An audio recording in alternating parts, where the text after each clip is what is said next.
Good morning, good afternoon, good evening, whatever time it may be when you are tuning in to this broadcast. I am your international award winning author and filmmaker and empowerment specialist for this show. I'm going to say, even the chairwoman of the Green Party, the Cook County Green Party, Tennille M. Jackson. And I want to welcome you guys to an all new show. You guys know that I do a lot of different segments because I educate and empower personally, professionally, politically, socially, and spiritually. And so today's show is all about politics. We are talking about the Green Party, and specifically for this month, as I told you all, we're going to be doing a segment called The E's of the Green Party, where we talk about those four E's: ecology, economy, equity, and equality. And so the goal is to have a special guest on to give us a little bit more depth and to look at what that particular topic or principle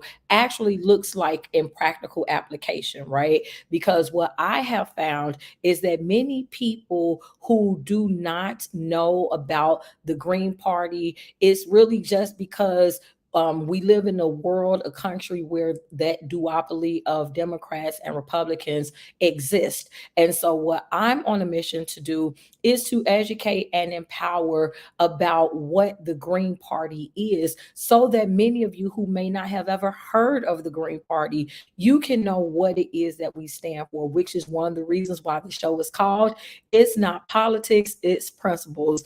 And behind me, those of you who are watching this on a visual platform, you are able to see those 10 key values upon which we are founded. And again, today we are going to be focusing on one of the E's, which is ecological wisdom. And so I'm not going to be doing this on my own, but I have with me today a dear friend of mine who is a fellow member of the Green Party in the person of Mr. David Rych. So please help me welcome him to the stage at this time. How you doing, David?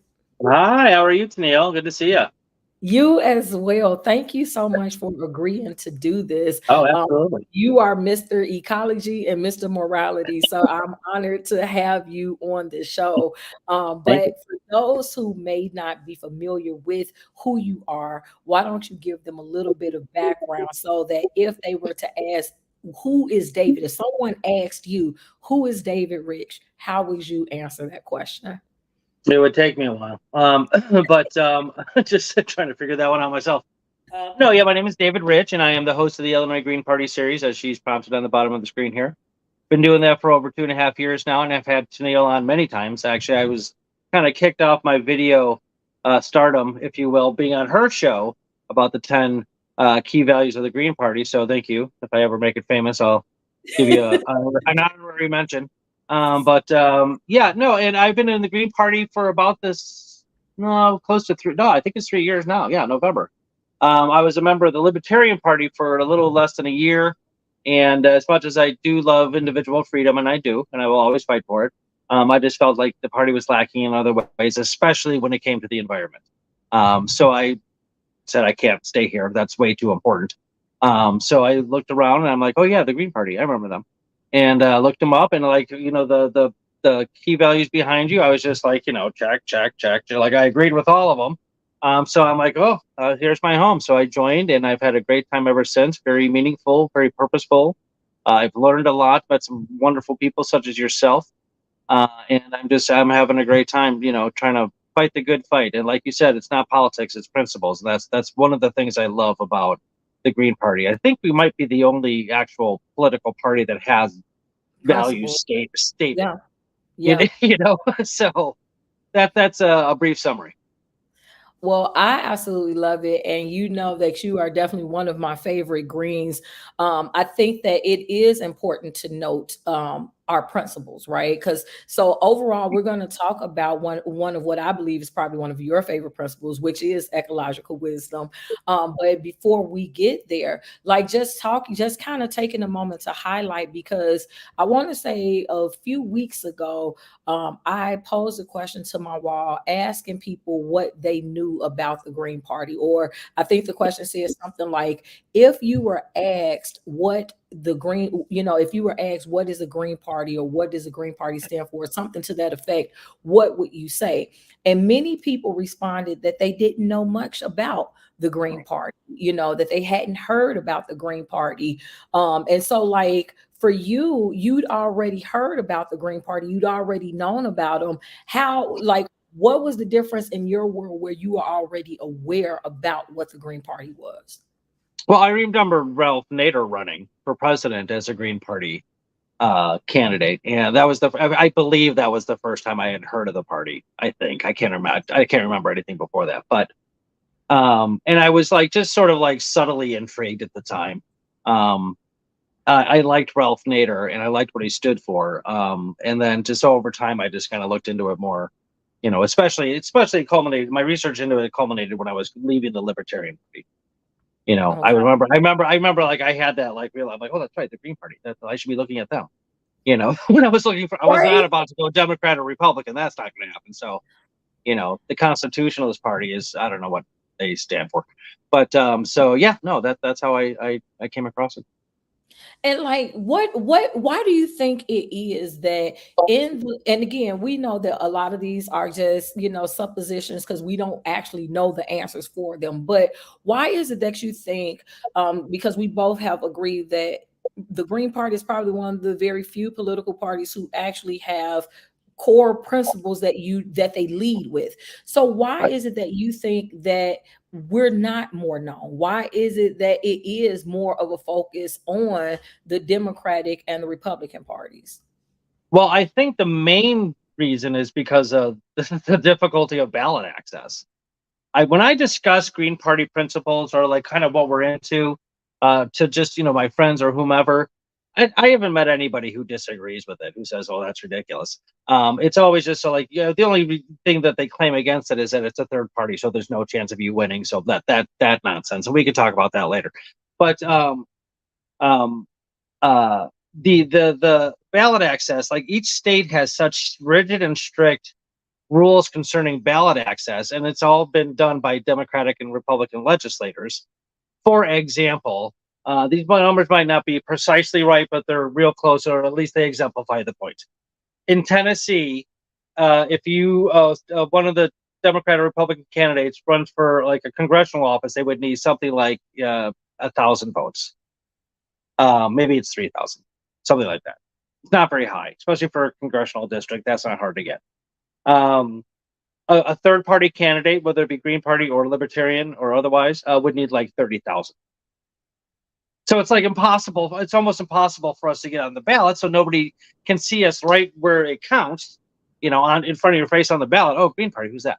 Yeah. So like campaigning is so like we don't have the candidates to do the campaigning to get our message out there as well as the duopoly does, and we definitely don't have the money they do, Mhm. because you, as a Green Party candidate, you're bound not to take corporate donations. You're not allowed to. Now I don't Mhm. know what would happen if you did. I don't know if they'd kick you out. I'm not sure. But obviously the duopoly. One of the problems with them is that they're both just deep in the pockets of corporations and lobbyists. They're Mhm. the corporate duopoly. That's one of the major problems with them is that they just they side with the big money instead of the people. Yale, real quick, if you don't mind. Yale did a study a few years ago about the amount of the majority consensus on a given issues and how Congress votes, and like it maxed out at 30%. Like so, meaning the Congress votes against the majority consensus in this country 70% of the time. Well, Mhm. that's not how a democracy is supposed to work. Anyway, so stuff like that. Stuff like that. Mhm, mhm. No, and I wanted you to actually go into that because a lot of times people don't understand it, right? A lot of times what happens is people don't get because we use a lot political terminology a lot, right? We'll Sure. do and what we don't understand is that everybody doesn't follow politics. So, but there are principles that people care about. So like for example, like what you talked about, when you say ballot access, a lot of people may not get that concept, but then when you start saying, because okay, so because people ask me that all the time, why don't we see more people from the Green Party? And we're saying That's our exact question too, right? But the reality is because, okay, if you only see on TV, if you only see Republican parties, party members, you only see members from the Democratic parties, because that's kind of how the media is. They only focus, or I won't say all of the media, but Sure. much of mainstream media is only concerned with covering the duopoly, the Democrats and the Republicans, so that if that's all that you see, then that's all that you think that exists. And so it takes various individuals like ourselves to kind of get on board and say, you know what, that's kind of like if you look at the green screen behind my head, to be able to see grassroots democracy. That's really what you have to be fond of when you're a part of Green Party, because you're not going to have a built-in support system, if you will. Like if you're like, governmental support system is not necessarily siding with you. Many people will agree with the principles that we have. However, many people are not looking to actually pound the pavement, right? I think a lot of times people look at politics and they look at that word politician as Yeah. being a bad word, right? And I always tell people, no, I am not a politician. I am not, because we want to understand. I think as a Green Party member, our desire is to kind of recreate the narrative so that you can understand what politics should be, as opposed to what you actually see when you turn on the TV or you read the newspaper. Like, would you agree with that narrative? No, 100%. Yeah, absolutely. There's the corporate media this is like really kind of commandeered the narrative, and that's Yeah. like it's kind of like a shame on them too, because like they the power that they have to they construct the national discussion. They really do. People go to the news source, then they go to their friends, family, whatever, they start discussing these things. So for them to limit or sometimes just completely abandon any sort of like time for third party candidates, and they've gotten better. I will say that over the Yeah. last few elections, I've seen the libertarians. What was his name? Gary Johnson was on there a lot because he didn't know what a LEPO was, and that really hurt him. But Jill Stein. I don't remember Howie Hawkins having a lot of press. He might have. Mhm. But Jill Stein definitely did. And of course, Ralph Nader. I don't know if Ralph Nader is still a member of the Green Party or not. If he's some or advocates for it. I know this when Cornel West was doing his thing with the Green Party. I did hear Nader say that he really liked Cornel West, but because of strategic reasons, because of the dangers of Trump, he was going to vote. Nader was going to support Biden. And we can talk about strategic voting versus like voting your conscience if you want, because I think that's a huge part of it too. Mhm. Um, you know, I remember having this, I mean, because I voted, well, at the time I voted Libertarian for the president when Trump won. And my Democrat friend, Jason, great guy. I love Jason. Okay. But he's like, just, um, he got mad at me because I voted third party, after Trump won. I'm like, okay, well, that's ridiculous. He's like, voting your conscience is ridiculous. You should always vote strategically. I'm like, okay, well, the opposite is the case. That's ridiculous. Yeah. And I tell him, I'm like, Jason, I didn't vote for your preferred candidate because I don't vote your conscience. I vote mine. Okay. Yeah. I have to answer to myself at the end of the day. Okay. Yeah. Um, and, and also, there's also like this logical problem with his position too. Like, I'm like, so you think that voting strategically is the right thing to do? He's like, yeah. I'm like, okay, so that's literally you voting your conscience. Your conscience Mhm. is what tells you what's right. Okay, so you're actually agreeing with me by not agreeing with me. So, I win. But so, but it's a lot of it too is just people like it's a self-proclaimed prophecy that like people within the Democratic Party and the Republican Party um, are afraid to vote third party because each one of them thinks that not enough of the others will do it for it to matter. But Yep. each one of those other people are doing it for the same reason.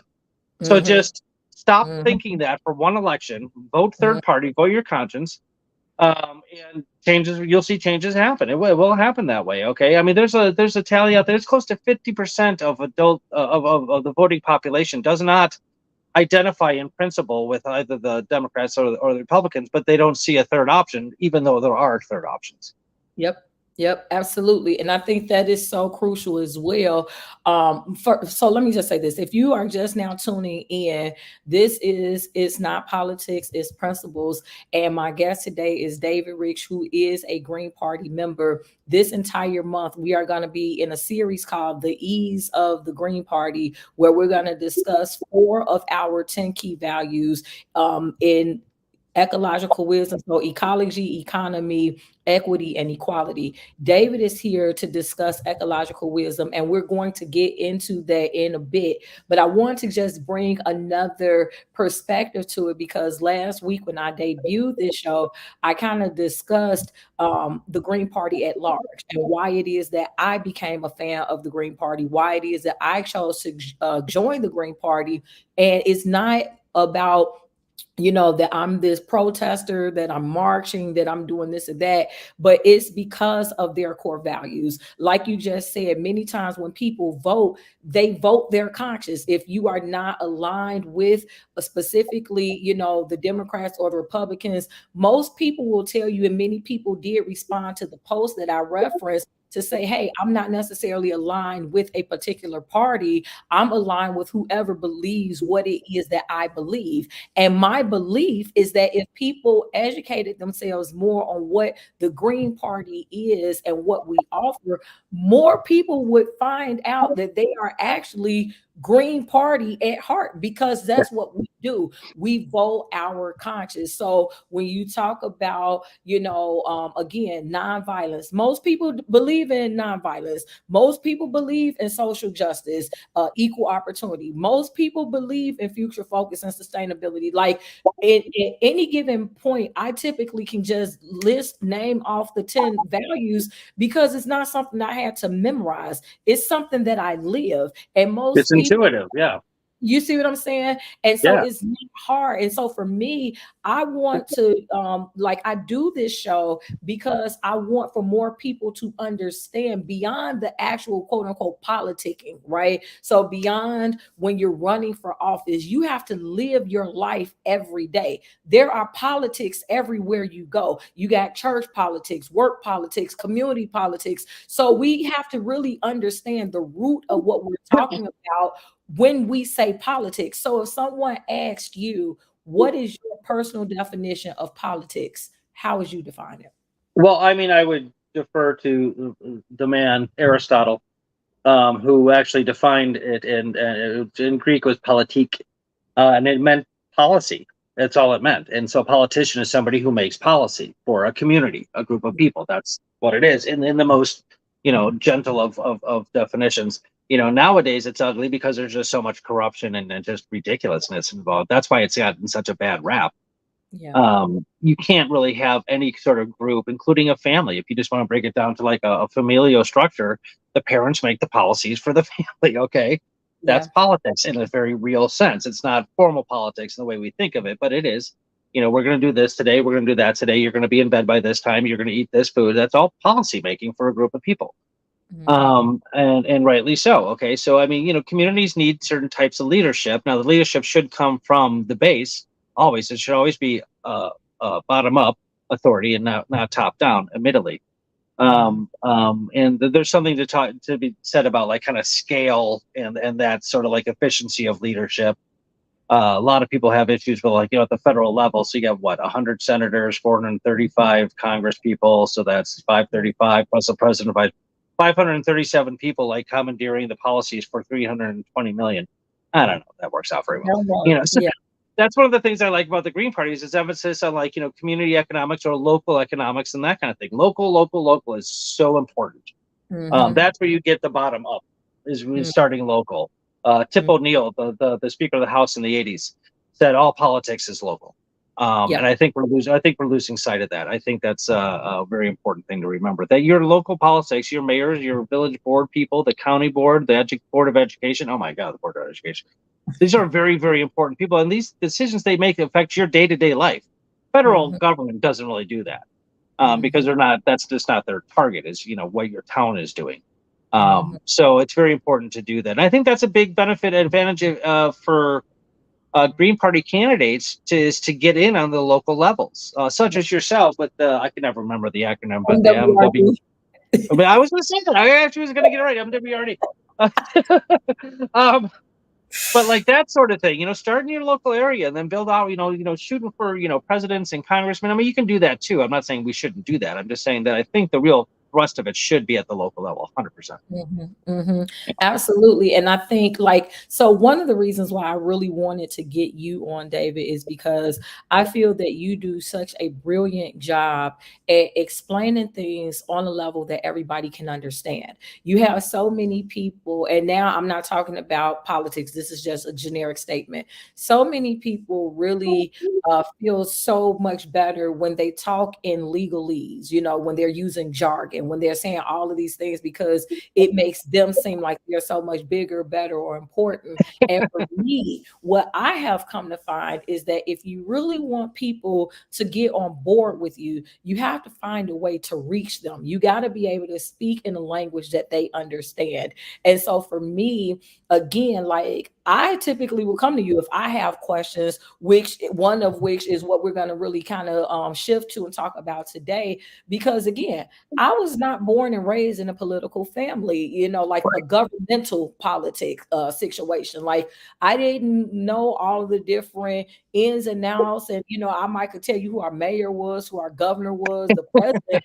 But beyond that, I didn't follow how it went. And what I've come to find out is that many people that I associate with are the exact same way. Many people that's connected to me, like people just do what's known as their civic duty. So when it comes around time for voting, you'll go in and you vote. But because that's really kind of what has been taught to us, as long as you vote, you've done what you're supposed to do. But what I love about the Green Party is that when you learn about these principles, you find out about more things that you can actively be doing.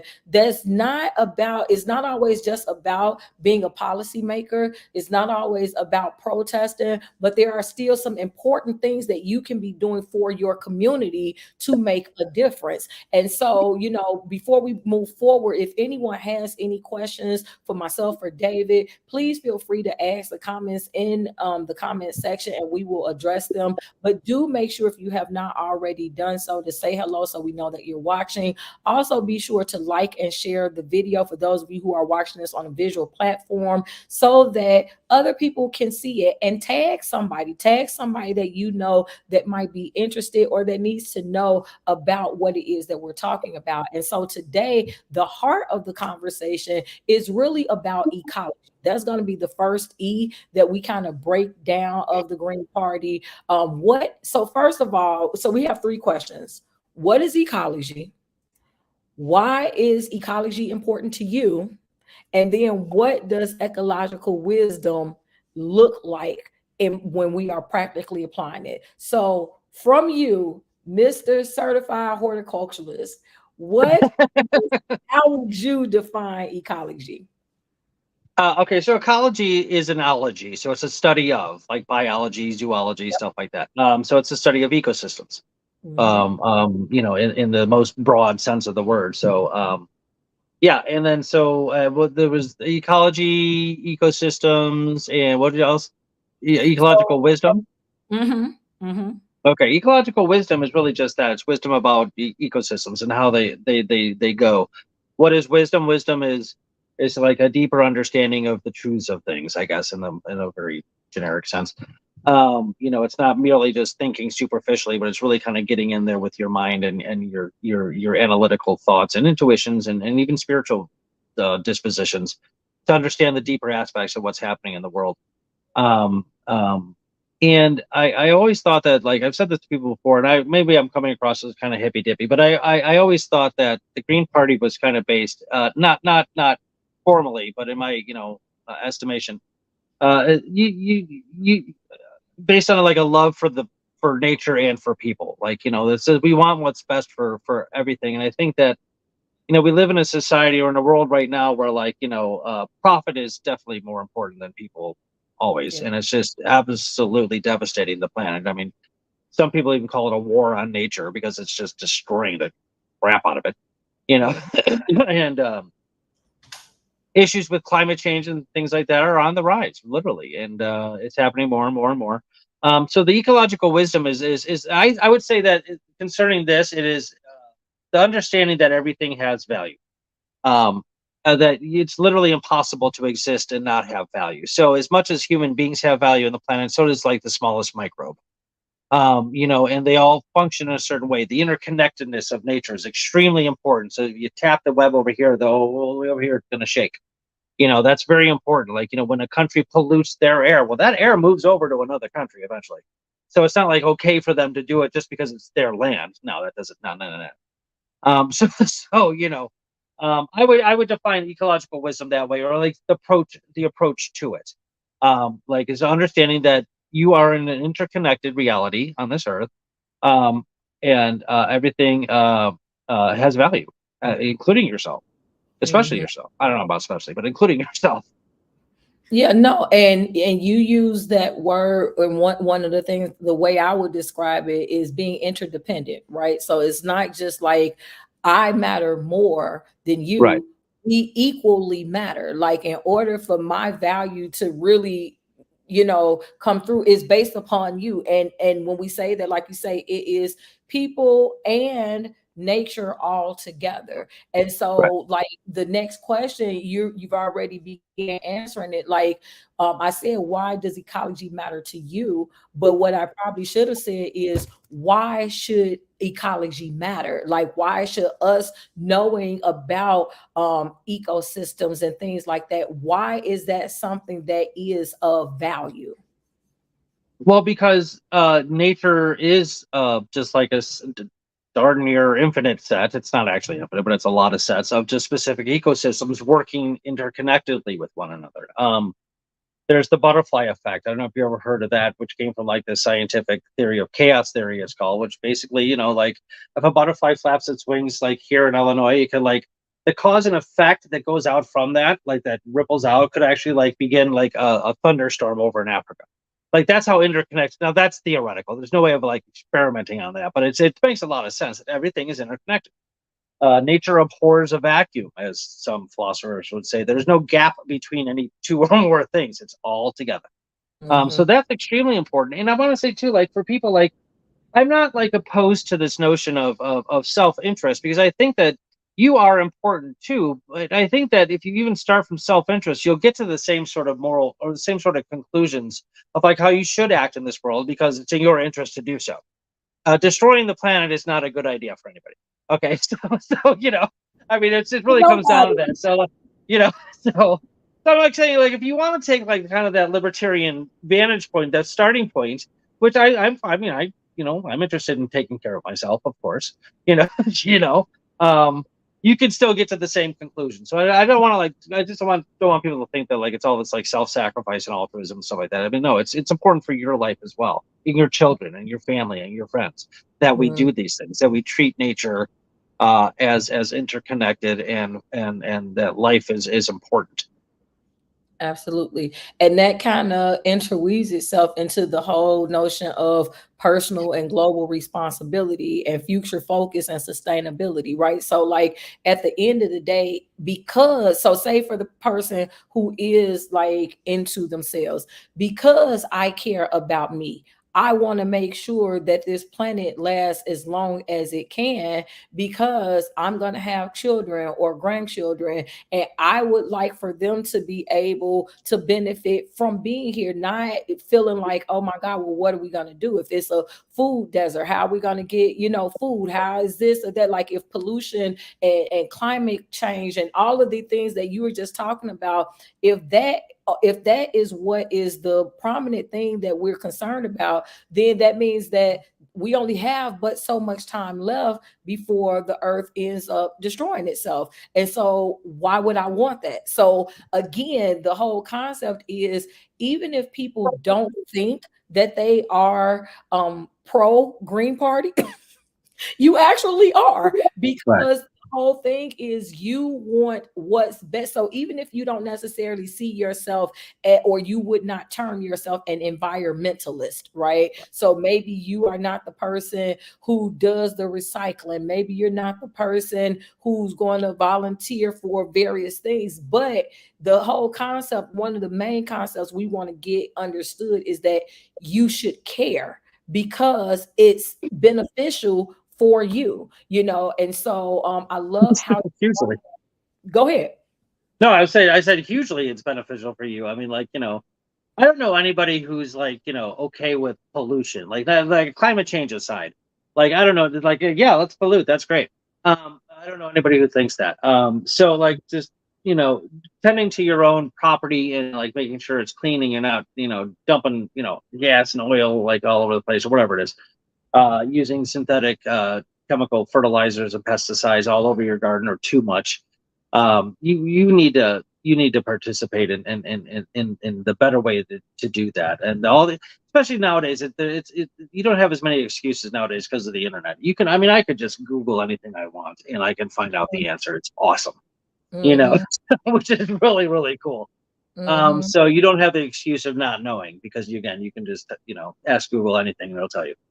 Absolutely, absolutely. And when you were talking about like climate change to the side, right? If you look at pollution, we don't like pollution. Like again, these are just like basic principles that we're talking about. Like, so even when you're talking about other people, if you're not trying to put pollutants into your own body, then you're learning that it becomes better to, maybe it's better to eat organic, or what is the most healthy way we can eat, right? And I was actually talking to my, I call her my bonus daughter. I was talking to her earlier today because she's become a lot more aware now, and she's getting more aware about like, oh my god, because fast foods really is not good for Yeah. you. It's a lot better eating. I think this is really where you shine in explaining this type of stuff. Like when we're talking about, like, first of all, being a horticulturalist, or as you told me, it means that you're like a professional gardener. Like, what Right. is it? Why is and again, some of this may seem common sense, but we want to explain it like nobody gets it. Like, number one, why is it that it's better to eat certain, organic or non-GMO or some of these things? Like, break down some of these terms and explain why one type is better than the other. Okay, so organic really just means free of pesticides, synthetic pesticides, and fertilizers. That's what it means. Mhm. So, and like if your product says USDA certified organic, it's super organic because the standards are extremely rigid. If you want to go from a commercial farm to an organic farm, you have to leave your soil fallow for 3 years, which I honestly think that's a little too much. But okay. Um, and so a lot of people don't do it because, like, well, how am I supposed to make any money for 3 years if I can't grow anything? And some Mhm. farmers have been really clever. Like they'll leave like they'll sort of section it off. Like this, they'll leave this quarter of their farmland fallow while the other three are producing harvest, and then they'll switch it over until like 3 years is accomplished for all four, and then they can start doing all organic. Anyway, that's what organic means. Why is it better to eat organic than non-organic? Because these synthetic fertilizers and pesticides are bad for you. They are glyphosate, which is in Roundup, which is Monsanto is getting sued left and right over this stuff because it's already been shown to it is technically classified as a carcinogen. It can cause cancer. Now, of course, that has a lot to do with amount, no doubt. You can, if you just use Roundup one time on one weed per year, you're fine. That kind of thing. But farmers are spraying. They use something, was it 200 million gallons a year or something like that, are being spread over the farms. I don't know if that's global. I think that's global. But I'm just dousing these things with glyphosate. And the study's been done concerning the nutrient value compared to from organic to non-organic. And there was mostly similarities. The organic nutrient value did excel and was greater in antioxidants than the other ones, which is also important because antioxidants are extremely healthy, beneficial for your body. They're the ones that clean up the free radicals in your molecules, in your cells. Um, and But even on the bigger picture, and this is what's so important too, is you got to think kind of beyond your own just individual self, even though it ties back to you. Um, it's just bad for the soil. Non-organic plants are bad for the soil. they create these pesticides, which like so you spray this or you put it in the genetics from seed, which is just Frankensteinian weirdness, mad scientist craziness. But and then all of a sudden, your corn plant is resistant to say whatever sort of fly or insect might harm it, like a whitefly or something like that. Well, okay, fine. But then the whiteflies develop an immunity to that, and then they come back in greater droves and start attacking it. So you're always having to like keep up with the chemical change and everything else, which is just unsustainable. You can just hear how unsustainable that is. Mhm. And the soil, the microbes in the soil are what create the bounty in the soil for the nutrient value of the roots to take up into the plants. You need to do the microbes are the ones that do that. So when you do these sorts of things and you plant these sort of like weird chemicals in the genetic codes, or if you spray it on there, it kills the microbes, which depletes the nutrients in the soil. So again, I mean, on that regard, is you're constantly having to like replenish the soil over and over and over and over and over again, instead of letting nature do it on its own, because that's what nature does. Nobody can grow better than nature does. That's what nature is. It grows stuff. And so like the depletion of the nutrients in the soil is a huge problem. They're destroying the soil all over the world by using these commercial methods, and it's got to stop. It's got to stop. Another reason why I think like local economics, including food, I mean, food's like basic really in economics. You got to eat. If we could just get like local organic farms around towns, and then that they feed the communities, the restaurants, and the grocery stores and everything else, would be such a huge advance forward. So I don't that sounded like I answered a bit, but that's basically what organic is. So let me ask this, and pardon it if it's an ignorant question, but why is it then, if organic is so much better for us, why is there such thing as where it's not organic? You see what I'm saying? Like, why is it that there's another option? That is it all about making money? Is it just Yeah, easier or quicker or whatever? It's just it's that. definitely sorry. It's No. definitely is extremely efficient. The commercial farming is extremely efficient. It's just that it doesn't give you the high value nutrients and product and soil value and the sustainability that organic farming does. And it's just also a supply and demand. After World War II, all these chemicals were made, that were used in chemical warfare. By the way, that's our synthetic fertilizers. By the way, they were used in chemical warfare. Yeah. So so just kind of took off and became popular because now you could grow a ton of food with little loss, because of all these chemicals and everything else, which in short term is fabulous, right? But the Mhm. long term value is just not there, and you gotta think long term. You gotta think in terms of long term sustainability, or your system is eventually going to collapse and Mhm. people are going to starve. Okay, Mhm. it's just not a good idea. But yeah, that's basically it. It was just very successful on a grandiose scale. Yeah, gotcha. So, Rochelle says eating healthy is expensive, but it's also an investment into your health on a long-term basis. Yeah. So, I think we definitely agree with that. And so, when we're talking about eating healthy, that actually is a great segue to the next thing, because I remember I called you not too long ago, and I asked you this question. I said, David, what does ecological wisdom in action, what does that look like? Because a lot of times, we hear a lot of these concepts, and so I might know the definition of a word, but if I'm actually trying practical application of it, I might just not get it. So when I asked you that question, what did you say to me?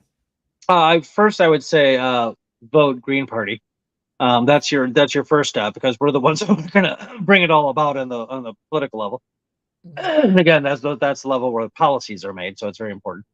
Secondly, I would say, yeah, just at home. I mean, try to avoid like just commercial mainstream food products. Like if you can afford it, the bigger it becomes, this is just a basic thing of supply and demand. The more popular and the more organic farms that come about, the prices are going to go down. Oh, I mean, they should, Mhm. unless some greedy capitalist wants to take advantage of it all. But yeah, just try to buy organic food when you can. Try to avoid just overly processed food. Cook at home and like buy your vegetables raw and fresh and organic, and cook at home. It's so much better. Try to Mm-hmm. avoid fast foods as much as possible. I mean, there's some nice restaurants out there. I'm not saying that, but like, McDonald's, oh God, stuff like that. I mean, and I want to confess, I am diabetic, and sometimes I drive around a lot. Sometimes I'm like, oh my God, I haven't eaten in like 6 hours. I might stop by and grab a cheeseburger if I'm in a pinch, but it's extremely rare. Mm-hmm. Um, but like, so I mean, don't hurt yourself over it. But I mean, just try to avoid as much as possible, because these things are just disgusting for you. But yeah, I would say that, vote Green Party. Get interested and start behaving at home in ways like, well, getting organic food instead of commercial food, fresh raw vegetables instead of like, canned vegetables and stuff like that are better. Even though you can build up your pantry with canned vegetables, that's true as well. But I mean, most of the canned vegetables aren't organic, but there are some that are organic. Um, Mm-hmm. so you can do that. And try not to drink like plastic water bottles that much. Like if I buy a plastic water bottle, like again, if I'm on the road and I'm just in a pinch, I'll reuse it like 30 times before I get before I get another one, like that kind of thing. Um, and just look at your local. Like, I know up here in Waukegan, there's a debate going on about the airport runway extension, because they want to take out 52 acres of protected land to build the runway. And I'm like, wow. Get Mm-hmm. involved in local politics and don't let them do that. Okay, Yeah. like stuff like that. Just try to, like, it's so important to like speak your mind. If you don't participate in according to politicians, you don't count. Okay, Mm-hmm. and that's very true. Just logistically, like, how if you don't say anything, nobody's gonna hear you, right? Yeah. You have to speak up and say, like, we don't want you to cut down 52 acres of protected land. That's crazy. Mm-hmm. That kind of thing. And so, yeah, I would say those couple of things there are really good ways to develop ecological wisdom. And read. There's lots of books, literature out there on what's going on concerning pollution, farming, agriculture, climate change. There's no shortage of literature out there. Credible scientific literature. There's no shortage at all. And there are a couple of things I want to bring up. So Latrina is asking a question. I'm going to put that on the screen in a second. But when you talked about your voice matters, see, and this right here is again why I am bringing this out in this, not just this series, but this show, is getting people to understand what politics actually is. Like you said, it's about policy, making changes, putting in laws or bills or policies that's going to help the community at large, help your family, help you.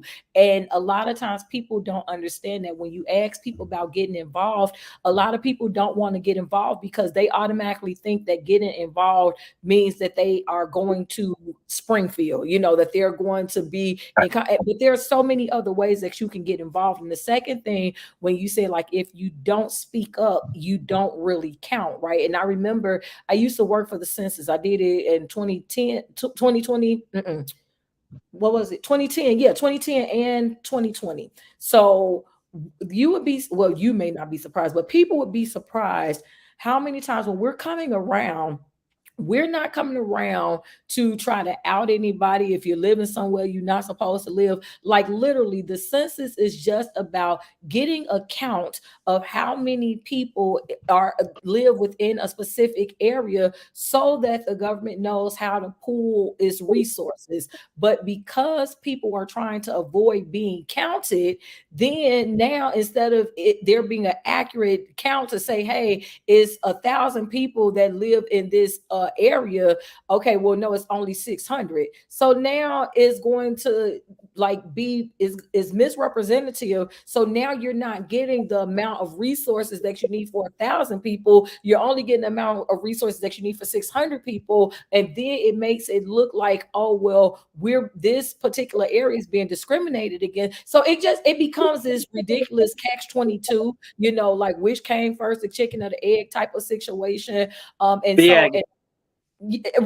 and so much of that though comes from a lack of knowledge because we don't Right. understand what each system is supposed to do. And then beyond that, there are times when the systems don't do what they're supposed to do. And so now you're afraid to actually get involved. But one of the biggest things that we're saying here as a Green Party person is that there's so many different ways that you can be involved in. So one of those things, one of those ways that we're talking about today is ecological wisdom, understanding how you can work within these ecosystems and even with food. And specifically, we're talking organic. It goes to Latrina's question. She says, what's the best place to buy organic food? Even most grocery stores' quality is horrible. So what's the best place to buy organic food is her question. Well, it's seasonal, unfortunately, but farmers markets is probably the best way because that's going to be super local. So it's going to be, picked that day or the day before or something like that. So it's going to be fresher and tastier. Fresh is always better tasting. I would say, and the supermarkets, I mean, they're still, it's so crazy. It's so inefficient. They're growing like organic food in California and then shipping it out to Chicago. Really, there's not enough opportunity in Chicago to grow your own food, organic food. I mean, and if not, then the community leaders need to make it happen. Get these local organic farms going. I went to the village board in Mundelein. I mean, I knew these guys, and I'm like, you got to do this. This is so important. No, they didn't listen. So, here we are. Yeah. So I mean, that'd be my, and I think that like if you go to like something like Whole Foods, you're going to get really high quality organic food, but it's going to be expensive. Which is unfortunate. And I watched an interview where an economist was calling out the president of Whole Foods and like how dare he charge so much. And it was fun to see. The CEO didn't care though. As long as it filled his pockets, it doesn't matter. You got to make food accessible to everybody. It's food, okay? Like if you want a Lamborghini, you're on your own, okay? But it's food, okay? I mean. There's certain things in the human condition that we need to live. I mean, this whole idea, like in shelter, is the same way. And oh my God, education. We can talk about that as another show or something like that. But yeah, you got to make food accessible to everybody. So these high costs of healthy food is morally absurd. Not to mention logistically in a lot of ways. So. And so I do want to put this out here. Like you said, Whole Foods is great, but like community gardens, and there are a lot. And I think, again, it starts with us changing how we think about things. Many of us don't even know to think this way, right? Like a lot of times we just know, okay, go to the grocery store. And most of the time it's about being affordable. So you're trying to go to the cheaper stores, or you're getting the cheaper products, which are not always the best for you. And as Rochelle's comment said before, eating healthy is expensive, but it's also an investment. And many people who say that it's too expensive are the same people who will have spent $1,000 on a pair of shoes, or they'll go and they'll spend, right. You know what I'm saying? We'll spend $500 on a hairstyle. So, it's really just understanding what should be a priority of the income that you have. And so also we talked about like community gardens. We talked about being able to maybe like with park districts, seeing if we can get them wherever there is land, seeing if you can grow these different, get gardens going and growing in your area, and knowing where those places are. Now, D. Smith period says, do you have plans specific to the needs of certain areas of the city regarding environmental changes? For examples, those near airports versus those who live close to industrial areas versus those near waterways. So I don't know if he's saying, if he asked that question of me or you, it might be I me. think it sounds like it's directed at you. It seems like it's directed to me because I'm a candidate. But listen, let me tell you, today I'm not a candidate, Dennis. I am not a candidate. I am simply the host. The questions are coming to him. But let's say this. If you were the candidate, David, let's go here. If you were the candidate, what would be your specific plans to address the needs? So regarding these environmental changes. So let's act like you were the candidate. How would you answer that question? Like what type of plans could you have? Certain areas of the city, is he specifically talking about Chicago? I think he's specifically talking about Chicago. Okay, well, I mean, I certainly do. I mean, I live up in the suburbs. I don't know enough about the nuances of Chicago and what's happening there to speak on that in any sort of detail. I will say this: cities are just a resource-eating monster of inefficiency and horror. So like, I mean, I love cities because of their cultural value and all the fun things to do. I love that, but man, they are not efficient. And so Hmm. and I mean, urbanization is actually one of the top, I believe, five causes of climate change because of like all the pollution goes up from this very dense in area and all the concrete and bricks that just reflect the heat back up into the atmosphere and instead of letting the soil absorb it or the water. So like so just in a very general sense concerning cities, in general, a lot of things need to be done. They're just awful when it when it comes to resource. I mean, just brutal. Like I do Hmm. know that a lot of cities have a lot of areas that are having farmers markets more often, so that's good. So that might be something. I mean, concerning like living next to an industrial site versus a airport. Oh, living next to, I don't know, why would you want to live next to an airport? It's loud, it's obnoxious, the pollution is awful. I mean, I don't think it's a reasonable solution to say, well, you should just move, because that's not cool. You Yeah. should be able to live where you want to live in safety and comfort and that kind of thing. So I don't know what you're going to do about airports. I mean, airplanes are a nightmare of Yeah. pollution. Yeah. Um, Waterways. I'm not sure. Again, I don't know. Like, I don't think I could like point on a map to the Chicago River to be honest. But I just know it turns green once a year. Yeah. Um, but and don't they like reverse the flow or something? Yeah, Why they would did. you? That was one of the things that they did do, in a way to help. They helped to resolve the issues. They did reverse the water flow of it, so now it doesn't flow the way that it did. It's in the exact opposite way, and that's not just a one-time thing. That was just something that they did holistically. That they saw reversing the flow of the water makes it better. But I want to say this. He did ask, he said, would we be open to coming on their show? So he has, I actually was on their show. They have a show here in Chicago.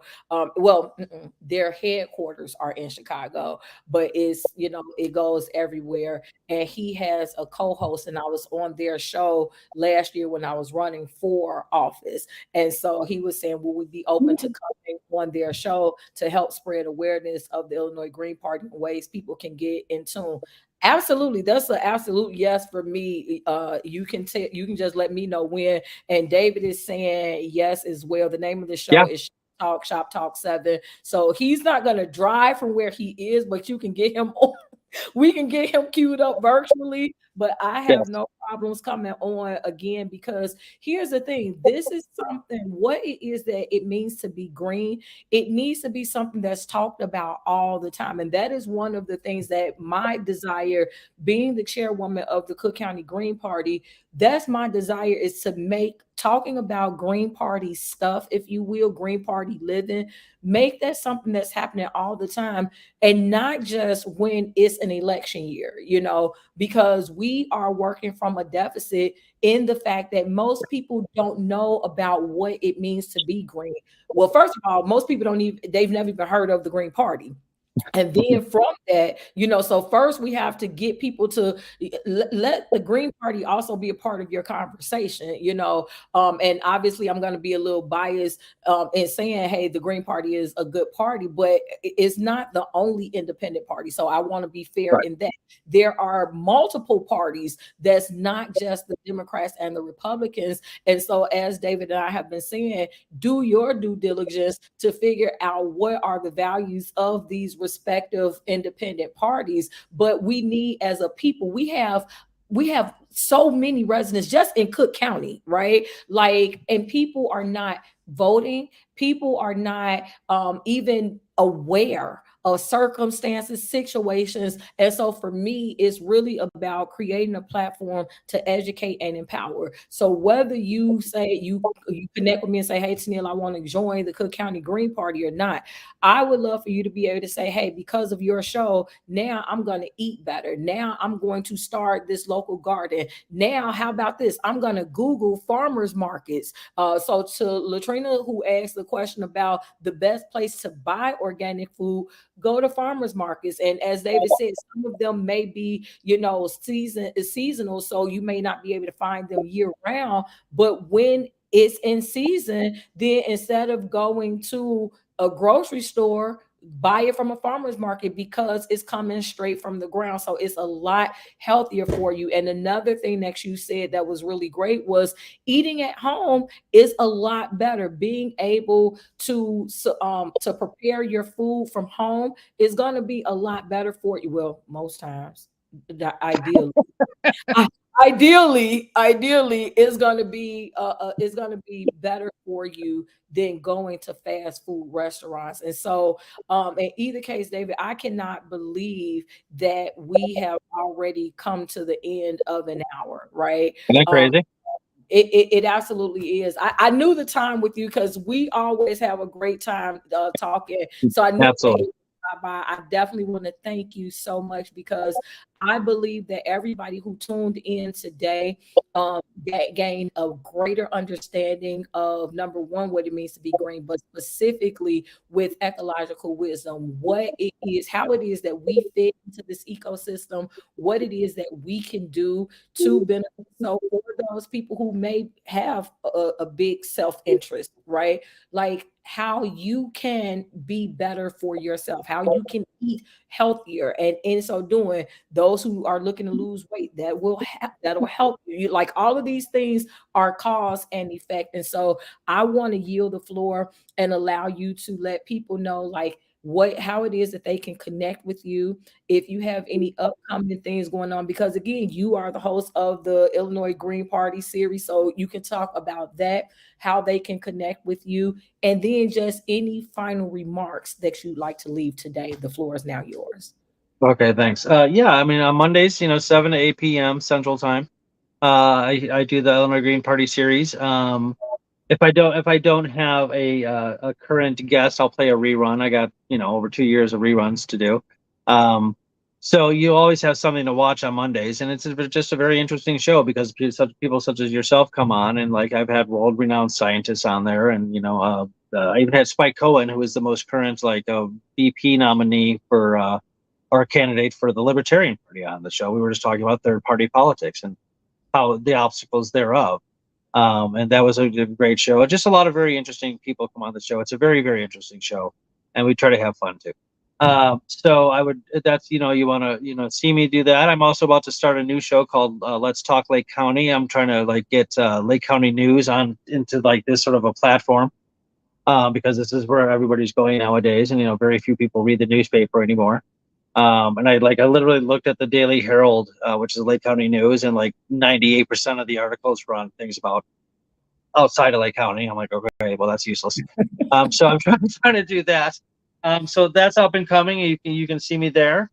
I have a radio show on Thursdays, 5 to 6 p.m. Central Time, called Reality's Rhythms. It's just music though. I mean, it's nothing. I don't have proselytizing or preaching anything. But that'll be. I'm going to do 90s female singers tomorrow. I'm gonna tune in that one. Yeah, this is good. This is a good one. This is Sinead O'Connor and Tori Amos, Sarah McLachlan. I mean, all these. So and try to show some of the modern day pop stars, how it should be done. But anyway, so yeah, that's I'll send you the link for that.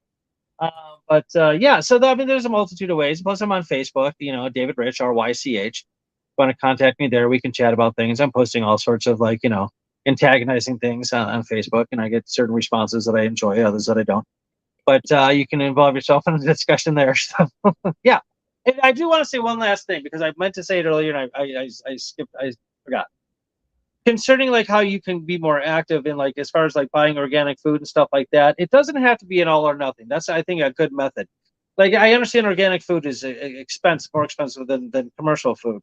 But with your fruits and your vegetables, so it doesn't have to be 100% organic if you can't afford it, or really don't feel like you shouldn't afford it. That money is better used elsewhere. Do a third of your produce as organic and 2/3 not, and then try to just incrementally get it up in quantity. That's a good way to start as well. That's all. Thank you. I love that. No, I love that because again, practical application is what we are all about. And so I hope that Latrina is still tuned in. And even if she's not, I can pass that information on to her. Like it does not have to be all or Right. nothing. So don't feel like, well, if I can't do all organic, it doesn't make sense to do any organic. Yes, it does. Every little bit helps, right? And so in either case, thank you so much, David, for coming on. And I'm gonna just have you go in the studio real quick. I'm gonna come back to you after this, but thank you All so right. much for Thank coming you. It on. was great.